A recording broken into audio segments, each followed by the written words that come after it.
Hello दोस्तों, आज 26 फरवरी 2026 और 26 फरवरी 2026 से जितने भी हरियाणा करंट अफेयर के क्वेश्चन बनते हैं हम सब इस वीडियो में डिस्कस करेंगे।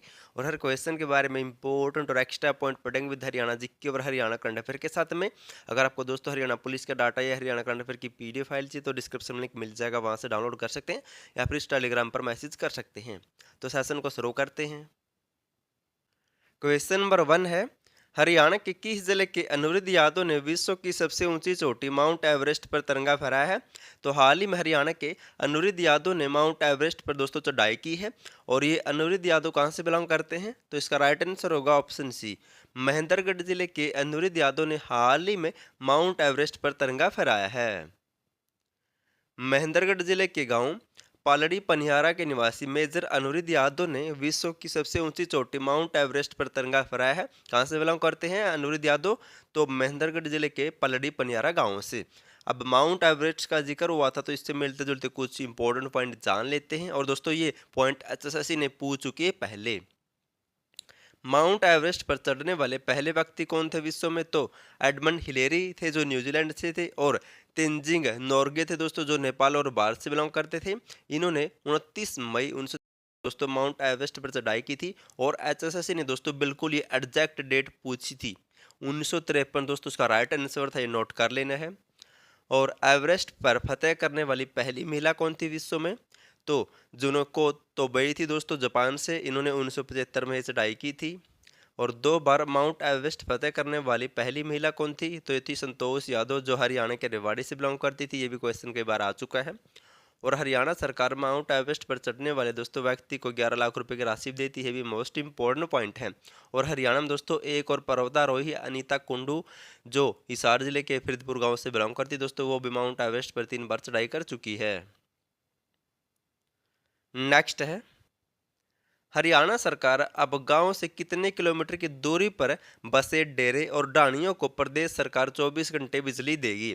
तो हाल ही में दोस्तों हरियाणा सरकार ने घोषणा की है कि हरियाणा में जो भी ऑप्शन डी गांव से 5 किलोमीटर की दूरी तक डेरे और ढाणी होगी दोस्तों, उनको अब हरियाणा सरकार मुफ्त में 24 घंटे बिजली उपलब्ध करवाएगी।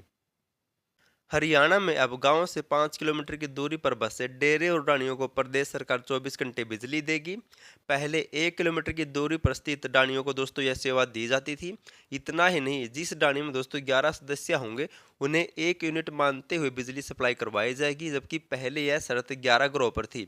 यानी कि दोस्तों अब 5 किलोमीटर तक ये मुफ्त में बिजली दी जाएगी। और पहले दोस्तों जिस ढाणी में 11 घर होते थे उसी को दोस्तों बिजली कनेक्शन मिलता था। लेकिन अब जिस घर में 11 सदस्य हो दोस्तों उसको भी ये कनेक्शन मिलेगा, चाहे एक घर में 11 सदस्य हो। आपको नोट कर लेना है। अब जिक्र हुआ था बिजली का, तो इनसे मिलते जुलते कुछ और पॉइंट जान लेते हैं। हाल ही में पावर फाउंडेशन ऑफ इंडिया द्वारा बिजली क्षेत्र में दोस्तों पहली राष्ट्रीय रैंकिंग जारी की थी, और इसमें हरियाणा प्रदेश ने देश में 8वां स्थान प्राप्त किया है। वर्तमान में हरियाणा के बिजली मंत्री कौन है? तो अनिल विज हरियाणा में वर्तमान में बिजली मंत्री है। अम्बाला कैंट से विधायक हैं ये। और केंद्रीय बिजली मंत्री कौन है वर्तमान में? और केंद्रीय बिजली मंत्री कौन है वर्तमान में? तो मनोहर लाल है। ये हरियाणा के पूर्व मुख्यमंत्री रह चुके हैं और वर्तमान में करनाल से सांसद है। और झज्जर जिले के जांडली में Aravali super thermal power project भी है, जिसे Indira Gandhi thermal power project भी कहते हैं दोस्तों। ये क्वेश्चन भी कई बार एग्जाम में आ चुका है। नेक्स्ट है, हरियाणा के किस जिले में स्थित कृषि यंत्र टेस्टिंग लैब चर्चा में है? तो वर्तमान में दोस्तों हरियाणा के एक जिले में ये कृषि यंत्र टेस्टिंग लैब स्थित है, जो वर्तमान में चर्चा का विषय बनी हुई है। तो ये लैब किस जिले में है? तो इसका राइट आंसर होगा ऑप्शन डी, करनाल। करनाल जिले में स्थित कृषि यंत्र टेस्टिंग लैब दोस्तों वर्तमान में चर्चा में है। कृषि यंत्र निर्माण में पहचान बना चुके करनाल में अब कृषि यंत्र टेस्टिंग लैब को फिर से शुरू किया जाएगा, इसलिए चर्चा का विषय बनी हुई है। पहले दोस्तों यहाँ पर दोस्तों कृषि से संबंधित जितने भी यंत्र थे उसकी दोस्तों जांच की जाती थी, लेकिन इस लैब को बंद कर दिया। अब इसे दोबारा से शुरू किया जाएगा, इसलिए चर्चा में। तो आपको याद रखना है कृषि यंत्र लैब कहाँ पर है जो कृषि यंत्रों की जाँच करती है, तो करनाल में स्थित है। अब इनसे मिलते जुलते कुछ और पॉइंट भी जान लेते हैं। हिसार के ट्रैक्टर ट्रेनिंग सेंटर में देश का पहला ड्रोन टेस्टिंग सेंटर भी स्थापित होगा। और करनाल और अमृतसर में अंतर्राष्ट्रीय स्तर की बासमती टेस्टिंग लैब बनाई जाएगी। और international centre for automotive technology कहाँ पर है? ये मानेसर पर है दोस्तों, जहाँ पर गाड़ी वाहनों की दोस्तों जांच की जाती है। और मारुति सुजुकी R&D सेंटर कहाँ पर है दोस्तों? ये रोहतक में है। मोस्ट इंपॉर्टेंट है।